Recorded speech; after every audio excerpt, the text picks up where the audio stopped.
Zoom on news Marathi, प्रत्येक घरासाठी, घरातील प्रत्येकासाठी. सुरुवात करूया. सगळ्यांचं स्वागत. नमस्कार सगळ्यांना. आज थोड्याशा व्यथित मनाने मी आपल्याशी संवाद साधतो आहे. कारण स्पष्ट आहेत. दोन कारणांवरती, दोन विषयांवरती आज मी बोलणार आहे. एक, जो आपल्या देशाच्या लोकशाहीच्या दृष्टीने अतिशय महत्त्वाचा असलेला विषय, महाराष्ट्रातल्या अपात्र आमदारांच्या बाबतीतला सर्वोच्च न्यायालयाच्या कालच्या निकालाबद्दलचा माझं मत आहे. आणि दुसरं साहजिकच आहे, मराठा आरक्षणाचा विषय आता चिघळलेला आहे, पेटलेला आहे. ठिकठिकाणी आंदोलनं होत आहेत. काही ठिकाणी रोज मराठा तरुण आत्महत्या करतायत. त्याही बद्दल मी विस्ताराने बोलणार आहे. पण सुरुवातीला काल जो सर्वोच्च न्यायालयाने एक निकाल किंवा आदेश दिलेले आहेत त्याच्याबद्दल मला बोलणं भाग आहे. याचं कारण असं, मी दसऱ्याच्या माझ्या मेळाव्याच्या भाषणात बोललो होतो, अपात्रतेचा निर्णय हा एक आहेच, पण त्या निमित्ताने सर्वोच्च न्यायालयाचं अस्तित्व, सर्वोच्च न्यायालयाचं महत्व आपल्या देशात काय आहे, काय असणार आहे, आणि त्याच्यावरती आधारित देशाची घटना जी डॉक्टर बाबासाहेब आंबेडकरांनी लिहिली आहे ती, आणि देशातली लोकशाही यापुढे टिकणार आहे की नाही, या निर्णयाकडे केवळ आपल्या देशाच्याच नागरिकांचं नव्हे तर जगातल्या सर्व नागरिकांचं लक्ष आहे. कारण आपला देश हा आता जागतिक लोकसंख्येत नंबर 1 चा देश आहे. त्याच्यामुळे सर्वात मोठी लोकशाही ही आपल्या देशात आहे. आणि तीच लोकशाही जर धोक्यात आली असेल तर आपण सगळेजण आणि त्याचबरोबरीने सर्वोच्च न्यायालय काय करते यावरती सगळ्यांचं लक्ष आहे. लवाद हा निर्णय मानणार आहे की नाही, आदेश मानणार आहे की नाही. कारण असे जर का हे लवाद ट्रायब्युनल सर्वोच्च न्यायालयाचे निकाल न जुमानता आपल्या मर्जीने, आपल्या मस्तीने वागायला लागले तर मग या देशाची जी काही हाल जे काही होतील ते कोणालाही सावरता येणार नाही. आणि काल जो आदेश अत्यंत स्पष्ट शब्दात सर्वोच्च न्यायालयाने इथल्या लवादाला दिलेला आहे, म्हणजे नार्वेकरांना दिलेला आहे, तो अनिल तुम्हाला मी सांगतो, जरा वाचून दाखवा. हा एवढ्यासाठी आपण आपल्याकडे तो आलेला आहे.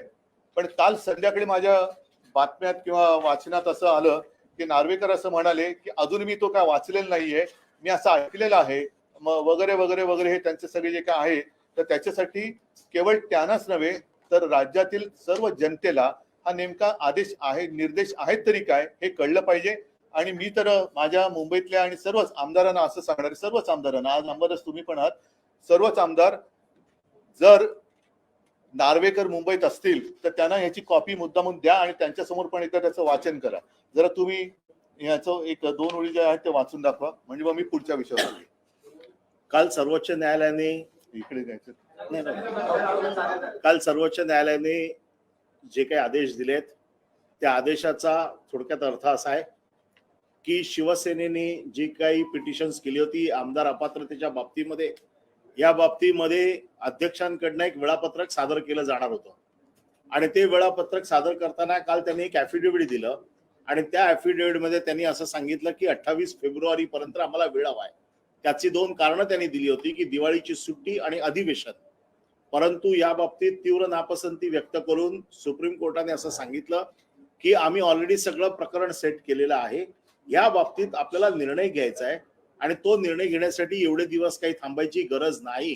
कारण हे दोन विषय जरी बाजूला काढले तरी जवळपास 30 दिवस आपल्या हातात उरतायत.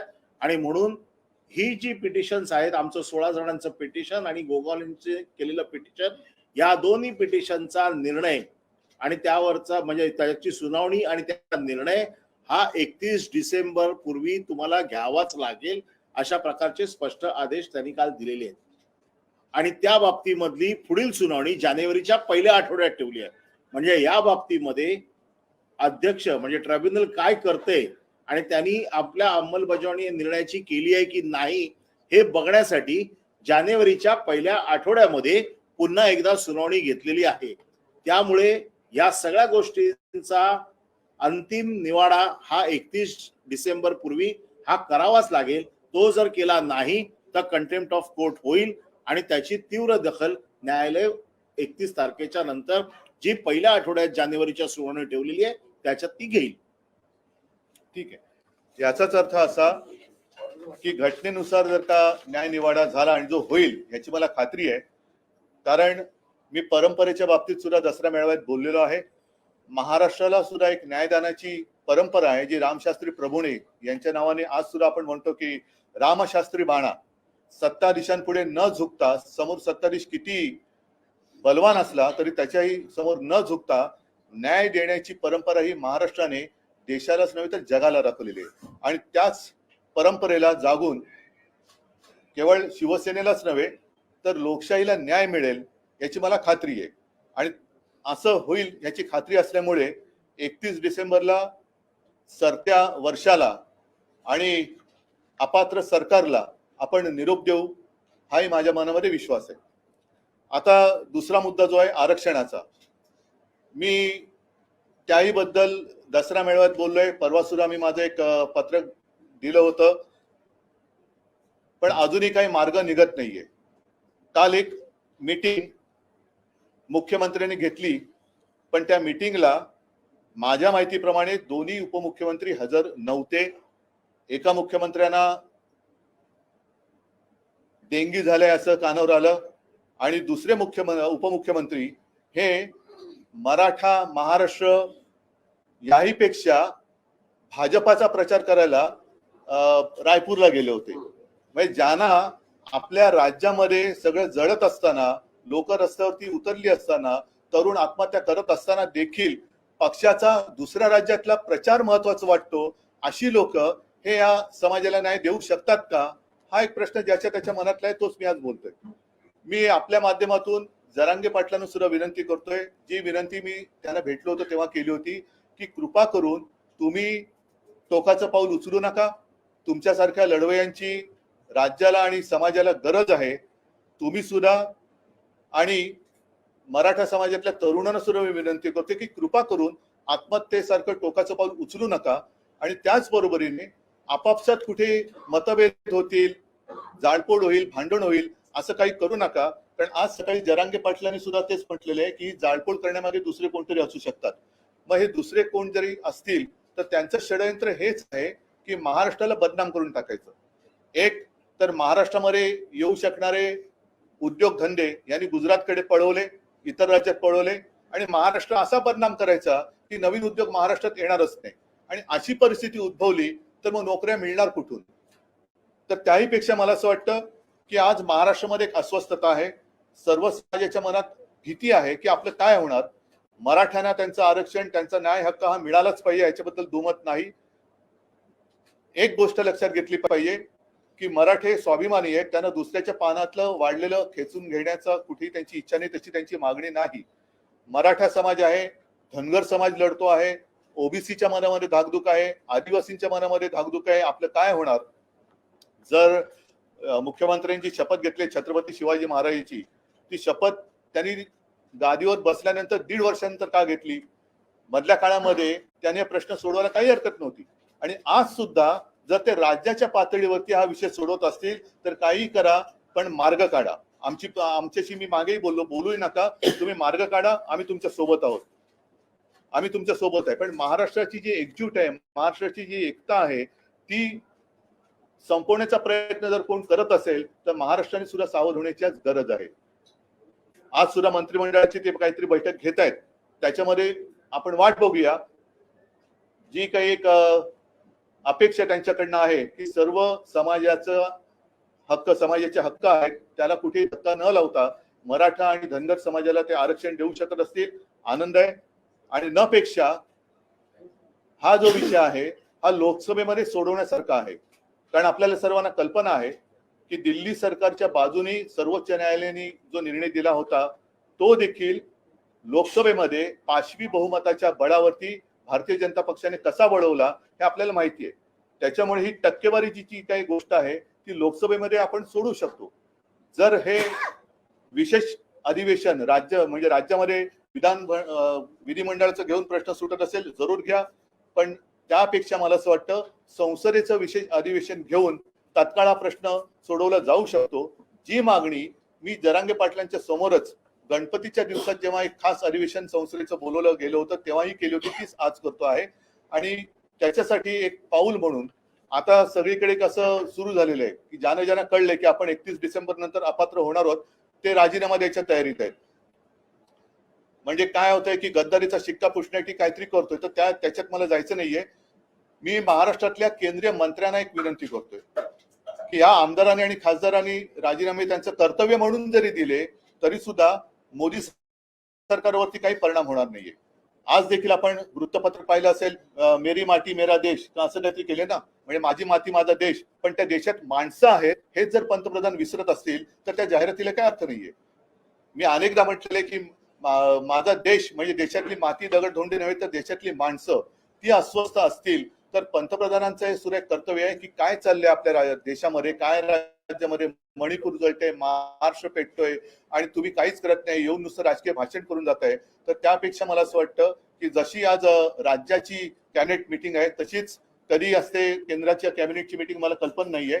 त्या कॅबिनेट मिटिंग मध्ये या महाराष्ट्रातील सर्व मंत्र्यांनी, मग त्याच्यामध्ये आपले नितीनजी गडकरी आहेत, कराड आहेत, भारती पवार आहेत, कपिल पाटील आहेत, रावसाहेब दानवे आहेत, पियुष गोयल सुद्धा आहेत. कारण पियुष गोयल यांचं सगळं आयुष्य इकडेच गेलेलं आहे. त्यांनी जे काही नाव कमावलं ते आणि त्यांच्या आई वडिलांनी, म्हणजे घराणेशाही बद्दल मी बोलत नाही पण त्यांचे वडील आणि त्यांची आई या सुद्धा भाजपच्याच कार्यकर्त्या होत्या. तर पियुष गोयलनी सुद्धा कॅबिनेटमध्ये हा विषय पंतप्रधानांच्या समोर मांडला पाहिजे. आणि ज्याप्रमाणे एक संयुक्त महाराष्ट्र चळवळीच्या वेळेला चिंतामणराव देशमुख होते, अर्थात चिंतामणराव देशमुखांची बरोबरी यांच्यापैकी कोणीही करू शकणार नाही, तेवढ्या उंचीचं यांच्यापैकी कोणीही नाही. पण चिंतामणराव देशमुखांनी मुंबईमध्ये जो गोळीबार झाला होता, मोरारजी सरकारने केला होता, त्याच्या चौकशी करण्याचा एक नकार दिला गेला होता, चौकशीला नकार दिला होता. आणि तेव्हा चिंतामणराव देशमुख, तेव्हा नेहरूंची सुद्धा एक रुबाब होता, एक दहशत होती, त्यांच्यासमोर कोणी बोलत नव्हतं. पण चिंतामणराव उभे राहिले आणि त्यांनी सांगितलं तुम्ही या गोळीबाराची चौकशी करत नाही याचा अर्थ तुमच्या मनात माझ्या महाराष्ट्राच्या बद्दल आकस आहे, मला तुमच्या मंत्रिमंडळात राहायचं नाही, हा घ्या माझा राजीनामा. तसं या 6-7 जे काही मंत्री आहेत त्या मंत्र्यांनी महाराष्ट्राच्या या अस्वस्थतेबद्दल पंतप्रधानांना सांगायला पाहिजे की आपण महाराष्ट्रात येऊन गेलात, महाराष्ट्र पेटतोय, जातीपातीमध्ये भिंती उभ्या राहत आहेत, सर्वसमावेशक असं आरक्षण तुम्ही देणार आहात की नाही, आणि जर देणार नसाल तर आम्ही तुमच्या मंत्रिमंडळात राहू इच्छित नाही, हा घ्या आमचा राजीनामा. तर आणि तर हा प्रश्न पुढे सोडवला जाईल. आणि मंत्रिमंडळाने राजीनामा दिल्यानंतर सुद्धा जर का पंतप्रधानांवरती काही परिणाम होणार नसेल तर मग मी असं म्हणेल की महाराष्ट्रातल्या सर्व पक्षाच्या 48 खासदारांनी एकजुटीने राजीनामा द्यावा. एकजुटीने. महाराष्ट्राची ताकद काय असते, महाराष्ट्र कसा एकवटतो, नेहमी आपण जे म्हणतो ना महाराष्ट्राने देशाला दिशा दाखवली, ती वेळ आता आलेली आहे. जी हुकुमशाही मी म्हणतो ती तोडून मोडून टाकण्याची आताच वेळ आलेली आहे. मराठा समाज आहे, धनगर आहे, ओबीसी आहे, आदिवासी आहे, सगळे समाज आहेत, त्यांना समाधानी करण्यासारखं आरक्षण हे पंतप्रधानांनी दिलंच पाहिजे, लोकसभेमध्ये हे दिलं गेलं पाहिजे. आणि त्याच्यात केंद्र सरकार जर हात वर करत असेल तर मग महाराष्ट्रातल्या या मंत्र्यांना मंत्रिमंडळात राहण्याचा काही अधिकार नाही. म्हणून मी सर्व मंत्र्यांना सांगतोय की तुम्ही ज्या वेळेला केंद्रीय कॅबिनेट मिटिंग असेल तेव्हा पंतप्रधानांसमोर त्यांना सांगा की बाकीचे विषय बाजूला ठेवा, हा पहिला आमचा मुद्दा आहे, याच्यावरती काय ते सांगा, नाही तर हा आमचा राजीनामा आहे. एवढं धाडस त्यांनी दाखवावं अशी माझी अपेक्षा आहे. काल महाराष्ट्रामध्ये ज्या पद्धतीनं अनेक ठिकाणी मी त्याच्यावरतीच बोललोय. अनेक लोकांवरती 307चा गुन्हा दाखल केलेला आहे. नाही, ही जुलूम जबरदस्ती आहे. मी आणखीन पण काही वाचले की शासन आपल्या दारी म्हणून जे काही थोतांड चाललेला आहे तो कार्यक्रम नीट होण्यासाठी आमच्यासह काही इतर पक्षाच्या कार्यकर्त्यांच्या, म्हणजे शासन आपल्या दारी आणि पोलीस आपल्या घरी, हा कोणता प्रकार आहे, हे कोणतं सरकार आहे? मुख्यमंत्री असं म्हणतात कालच्या बैठकीमध्ये की हे मागच्या सरकारचं फेल्युअर आहे, सर्वोच्च न्यायालयात बाजू मागच्या सरकारमध्ये सुद्धा होते. आणि एक नीट लक्षात घ्या की ज्या वेळेला आमचं सरकार आलं त्याआधी सर्वोच्च न्यायालयात ही केस गेलेली होती. आमचं सरकार आल्यानंतर आम्ही त्यांच्या वकिलांमध्ये कुठेही फरक केलेला नव्हता. जे वकील आधीच्या सरकारने नेमले होते तेच ते नेमले होते. जी काय माहिती होती ती वेळेवर दिली गेलेली होती. पण साधी गोष्ट आहे, नुसतं स्वतःचे कपडे झटकून चालणार नाही. आता तुम्ही बसलेला आहात, तुम्ही महाराजांची शपथ घेतलेली आहे, प्रश्न सोडतात की नाही एवढं पहिले सांगा. नहीं, अभी इतनी सारी बात मैं हिंदी में कैसे कर सकता हूँ?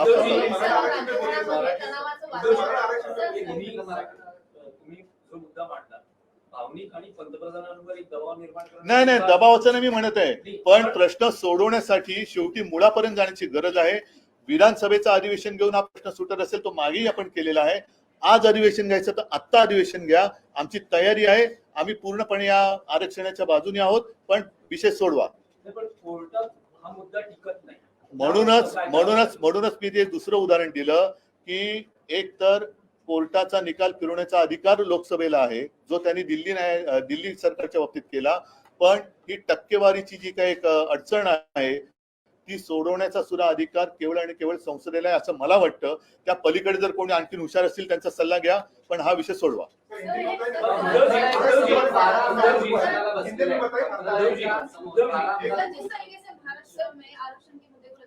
मैंने जैसे अभी कहा कि महाराष्ट्र आज तक तो शांत था. मैंने इसलिए सारे लोगों को धन्यवाद भी दिया था, जरंगे पाटिल साहब को भी मैंने धन्यवाद कहा था. लेकिन अब लग रहा है कि स्थिति हाथ से बाहर निकल रही है और मैं सब लोगों को एक विनती करता हूं कि आपस में लड़ाई कर कुछ होने वाला नहीं है. अगर कुछ करना है, क्योंकि कुछ सांसद इस्तीफा देना चाहते या देने की कोशिश कर रहे हैं, कुछ विधायक देने की कोशिश कर रहे हैं, कुछ विधायकों ने इस्तीफा दिया और सांसद ने दिया तो भी केंद्र सरकार पर कुछ असर होने वाला नहीं है. और इसलिए मैं कह रहा हूं कि जितने केंद्रीय मंत्री महाराष्ट्र से है, वो नितिन जी है, पीयूष गोयल है, रावसाहेब दानवे आहेत, कराड आहेत, भारती पवार आहेत, कपिल पाटिल आहेत, और कितने होंगे पता नहीं. उनको मैं कह रहा हूं कि आज कल परसों जब भी केंद्रीय कैबिनेट मीटिंग होगी तो अपने प्रधानमंत्री जी के सामने ये बात रखो और उनको कहिए, प्रधानमंत्री जी आज तक तो हमने आपकी बात सारी बातें मान ली, सब मन की बात भी सुन ली, लेकिन अब जन की बात सुनो. महाराष्ट्र में ये स्थिति है, आप करने वाले हैं या नहीं है? अगर हाँ है तो जल्दी करो, नहीं है तो हम इस्तीफा देना चाहते हैं, हम आपके कैबिनेट में नहीं रह सकते. इतनी हिम्मत तो उन्होंने दिखानी चाहिए. तुम्ही मुख्यमंत्री असताना महाराष्ट्राच्या अनेक जो आता सध्या ज्वलंत मुद्दा आहे महाराष्ट्राचा, तुमची तयारी आहे का पंतप्रधानांना भेटून या हा मुद्दा मांडण्याची? मी या मला काहीच अडचण नाहीये, पण मी मुख्यमंत्री असताना जे विषय मांडले होते त्याची दखल नाही घेतली गेली. आता ते मी बोलल्यानंतर ऐकत असेल, मी आता तुमच्या समोर मी पंतप्रधान भेटायला जायला तयार आहे. पण जे मुख्यमंत्री उपमुख्यमंत्री त्यांच्यातल्या राजी नाराजीच्या नाटकासाठी मंत्रिमंडळ विस्तार याच्यासाठी दिल्लीत जातात, याच्यासाठी एकदा तरी गेलेत का आतापर्यंत? का गेले नाहीत? सगळे समाज हे सगळे अस्वस्थ आहेत. म्हणजे मराठा समाज रस्त्यावरती उतरलेले आहेत, धनगर सुद्धा आतून धुमसत आहेत, ओबीसी अस्वस्थ आहेत, आदिवासी अस्वस्थ आहेत. या समाजांना शेवटी रिकामं पोट भरण्याची जबाबदारी कोणाची आहे? आणि म्हणून मी परत सांगतोय की महाराष्ट्रामध्ये आगी पेटवायच्या की जेणेकरून महाराष्ट्र बदनाम होईल. एक तर येऊ घातलेले उद्योग हे त्यांच्या राज्यात त्यांनी नेले. मुंबईचं सुद्धा महत्व ते मारतायत, सगळं काही त्यांच्या गुजरात, अहमदाबाद, सुरतला सगळं ते घेऊन जात आहेत. असं जर का वातावरण चिघळलं तर उद्योगधंदे येणार नाहीत, त्यांचं काम होतंय.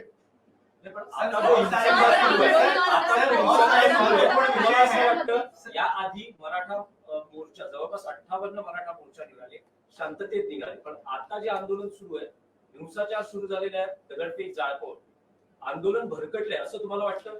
नाही, मी आता त्याच्याबद्दल काही भाष्य करणं योग्य नाहीये, कारण शेवटी प्रत्येकाचा एक संयमाची सीमा असते. जरांगे पाटील या विषयात ती सकाळी बोलत, मी ते अजून नीट ऐकलेलं नाही.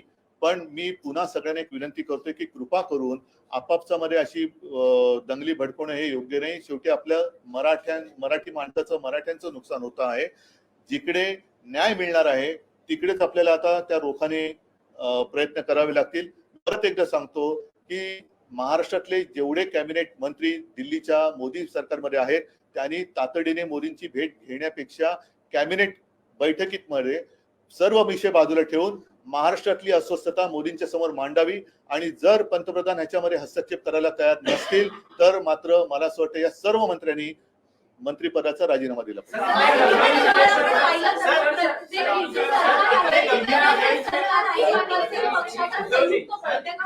आमदार अपात्रता प्रकरणाचा एक प्रश्न आहे. एक कोणतरी एकाने विचारलं अरे मला त्यांच्या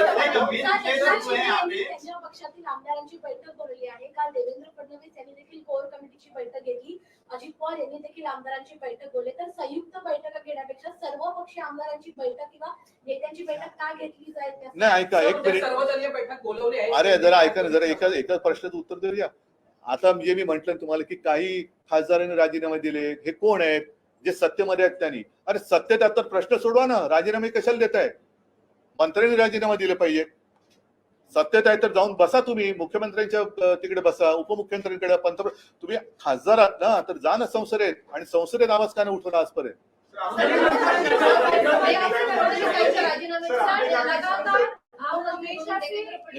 अरे एक मिनिट जरा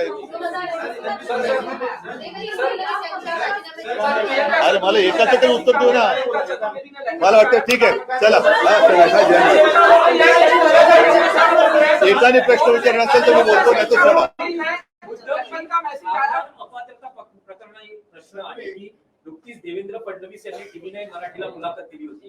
त्यात ते असं म्हणाले की मुख्यमंत्री एकनाथ शिंदे हे पात्र ठरतील, याविषयी मी आत्मविश्वासाने सांगू शकतो, आणि त्यांच्या नेतृत्वाखाली निवडणुका लढल्या जातील. पण जर ते अपात्र ठरले तर त्यांना विधान परिषदेवर निवडून आणलं जाईल आणि मुख्यमंत्री त्यांना गद्दारांची बाजू घेण्यासाठी, तोडगा काढण्यासाठी वेळ आहे, पण न्याय हक्कासाठी जे आत्महत्या करतायत, जे उपोषणाला बसतायत, आंदोलन करतायत, त्यांच्यासाठी, त्यांच्या प्रश्नावर तोडगा काढण्यासाठी वेळ नाही. ते आंदोलन चिघळलं असताना त्यांच्या पक्षाच्या प्रचारासाठी रायपूरला जात आहेत. त्यांच्याकडनं अपेक्षा काय करायची? ठीक आहे, सगळ्यांना